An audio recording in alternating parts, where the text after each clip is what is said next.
હે ગાઈસ, તો આજે જે લેવાઈ છે એક્ઝામ એસએમસીની ઓડિટ ક્લાર્કની, તો એની આપણે આન્સર સોલ્યુશન જોઈશું. તો આ હું એ સર્ચ કરીને સોલ્યુશન આપ્યું છે. તો સાચા પણ શું હોઈ શકે ને ખોટા પણ હોઈ શકે, પણ સર્ચ કરેલું છે એ પ્રમાણે આન્સર છે. તો 99.99% સાચા જ આન્સર હશે. બાકી જે આન્સર કે આવે એના પ્રમાણે તમે જોજો. અને અમુક ક્વેશ્ચન હું એ નહીં કર્યા, લગભગ 50 જેટલા કર્યા છે સોલ્વ. બાકીના જે એકાઉન્ટ લેવલનું છે તે નથી કર્યું, કેમ કે મેં જે છું તે સાયન્સ બેકગ્રાઉન્ડની છું. તો એની અંદર જે ઇકોનોમિક્સનો પોર્શન છે ટેક્સેશનવાળો એ આવડે છે, બાકીનું બીજું એકાઉન્ટ ને ઓડિટિંગ એ બધું નથી આવડતું.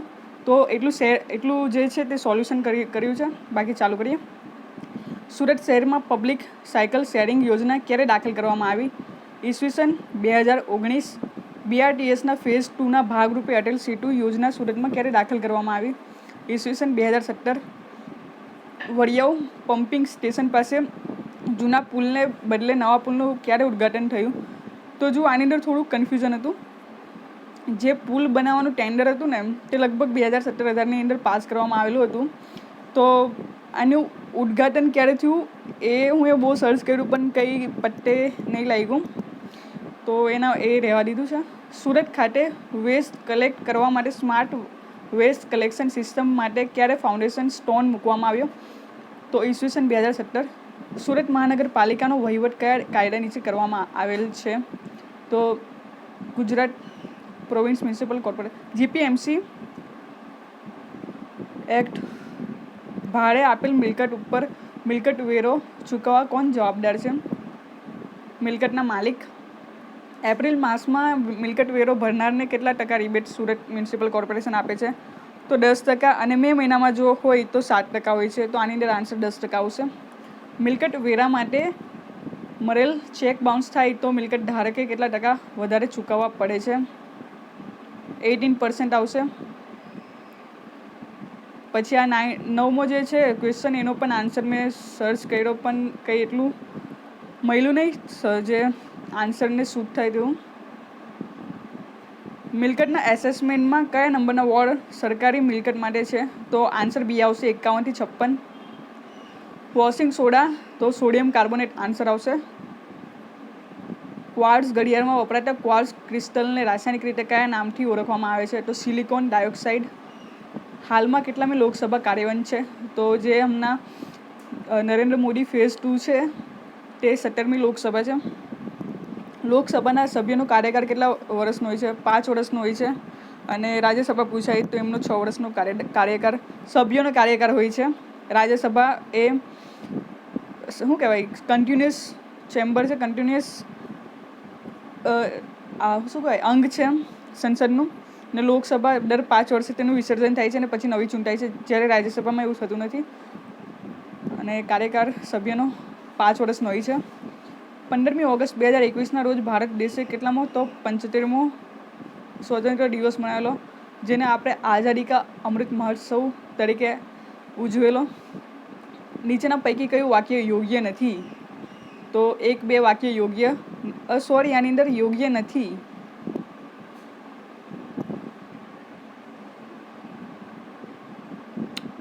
યોગ્ય નથી એવું આપ્યું છે. તો આની અંદર છે ને થોડુંક કન્ફ્યુઝન જેવું છે. આ મેં અમને જોઈ યોગ્ય નથી, મેં યોગ્ય છે એવું સમજેલી હતી. તો જે છે ને ફર્સ્ટ વાળું તો આપણે +91થી જ ચાલુ થતું હોય છે. 2 મિનિટ ઉભા રહો, હું જોયું પાછું. તો આની અંદર છે ને લગભગ કેન્સલ કરશે આ સવાલ, કેમ કે તમે જોઈ શકો છો ઉપર પૂછ્યું છે વાક્ય યોગ્ય નથી, અને નીચે જે સ્ટેટમેન્ટના જે આન્સર આપ્યા છે, જે વિકલ્પ આપ્યા છે તેની અંદર વાક્ય યોગ્ય છે. તો આની અંદર સમજવાનું શું? તો આ આન્સર કીમાં જોઈ લેજો, કદાચ કેન્સલ થાય. ફાઇનલ આન્સર કે આવે એની અંદર.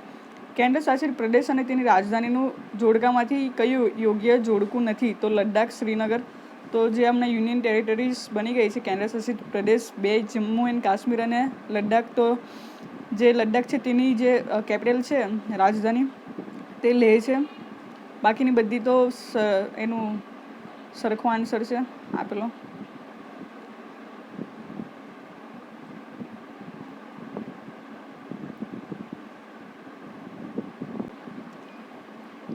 ગુજરાતના જિલ્લાઓ તો આની અંદર આવશે, એ આન્સર આવશે. અરાવલીનું ખંભાળિયા છે, દેવભૂમિ દ્વારકા વેરાવળ, ગીર સોમનાથ લુણાવાડા અને મહીસાગર મોડાસા. સીબી રોય તો એ પત્રકારિતા એવોર્ડ સીબી રોય એવોર્ડ જે છે તે પત્રકારિતા માટે આપવામાં આવે છે. 2020નો ગાંધી પીસ એવોર્ડ તો શેખ મુજીબુર રહેમાન જે બાંગ્લાદેશના રાષ્ટ્રીય પિતા તરીકે ઓળખવામાં આવે છે તે છે, તેમને મળ્યો છે. ભારતના ક્લાસિકલ નૃત્યના અગત્યના ગ્રંથ નાટ્યશાસ્ત્રના લેખક છે ભરતમુનિ. ભારતના રાજચિહ્નમાં સત્યમેવ જયતે મુંડક ઉપનિષદમાંથી લેવામાં આવ્યું છે. પ્લાસીનું યુદ્ધ 1757માં, સી આન્સર આવશે. બક્સરનું યુદ્ધ 1764માં. શ્રીરંગપટ્ટનમ જે સંધિ છે તે ટીપુ સુલતાન અને કોર્નવેલિસ વચ્ચે થઈ હતી. જે છોડો તમને એટલું ડીપમાં નહીં કહ્યું હિસ્ટ્રી. શ્રી કુટ્ટી શંકર લક્ષ્મણ અને સુધીર દાસ એ કાર્ટૂન દોરવામાં સામ્યતા ધરાવે છે. તેમનામાં સામ્યતા કઈ છે તો કાર્ટૂન દોરતા હતા. નીચેનામાંથી કઈ એક નેટવર્ક ટોપોલોજી નથી તો અમેરિકન ટોપોલોજી, સી આન્સર આવશે. વિન્ડોઝમાં જે તે ડોક્યુમેન્ટ્સનું નામ કયા ભાગમાં જોવા મળે છે? ટાઇટલ બાર. સીપીયુને 3 ભાગમાં વહેંચવામાં આવે છે.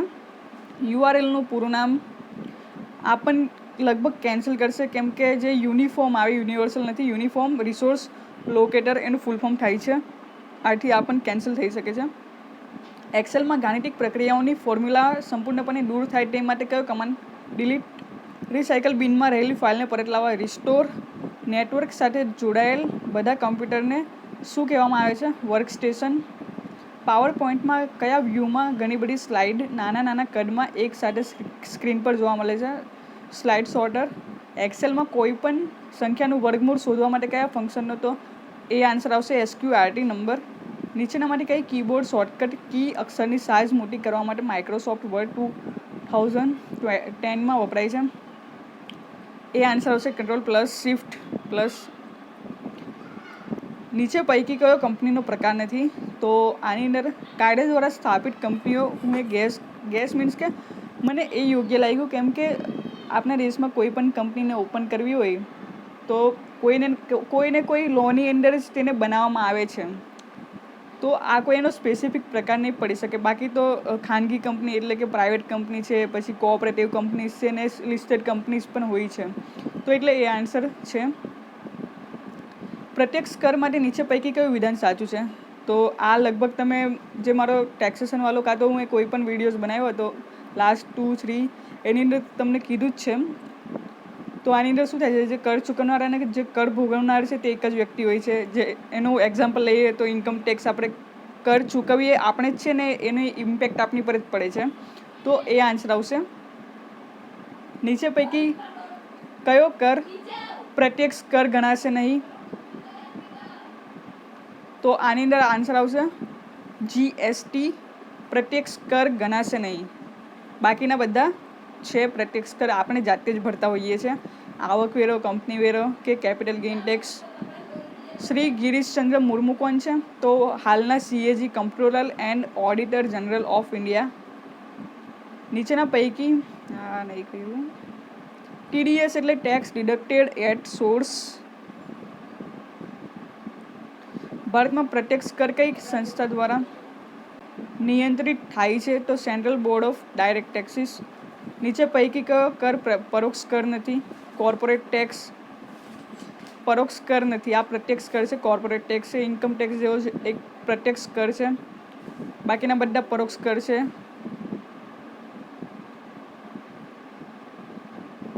IFRS એટલે ઇન્ટરનેશનલ ફાઇનાન્શિયલ રિપોર્ટિંગ સ્ટાન્ડર્ડ્સ. નીચેના પૈકી શેનો સમાવેશ GSTમાં થશે? તો આપેલ તમામ આવશે. નીચેના પૈકી કયું વિધાન સાચું નથી? તો 18 વર્ષથી ઓછી વયના વ્યક્તિઓ પાન લઈ શકે છે, તો ખોટી વાત છે. GAAP એટલે generally accepted accounting principle, B answer આવશે. તો આની અંદર જે ઓરેન્જ કલરથી ટીક માર્ક કર્યા છે તે આન્સર છે. તો ભાઈ જે લાસ્ટ વિડીયોઝ મેં અપલોડ કરેલા હતા એની અંદર અમુક લોકોને ભાઈ એટલી બુદ્ધિ નહીં ચાલતી હતી કે જે હું બોલું છું તે આન્સર હોય અને જે અંદર ટીક કરેલા છે તો જેનું પેપર છે એ ટીક કરેલા છે, તો એ લાસ્ટ ટાઈમ હું ટીક નહીં કરેલા હતા. ને આની અંદર છે ઓરેન્જ કલરનું, અને જે બીજા છે તે હું એ સોલ્વ નથી કર્યા કેમ કે પ્રોપર પેલું એકાઉન્ટિંગ ને ઓડિટિંગવાળું છે જે મારો સિલેબસ નથી. તો આટલા છે, બાકીના આપણે આન્સર ક્યાં આવશે તેની અંદરથી જોઈ લઈશું. અને આ 100% સાચા નહીં હોઈ શકે, આન્સર કીની અંદર મિસમેચ પણ થઈ શકે, પણ 99.99% સાચા જ છે કેમ કે હું સર્ચ કરીને રીચેક કર્યું છે. તો thank you very much. I hope તમારું પેપર ઘણું સારું ગયું હશે અને you all will be selected. Best of luck. Thank you very much.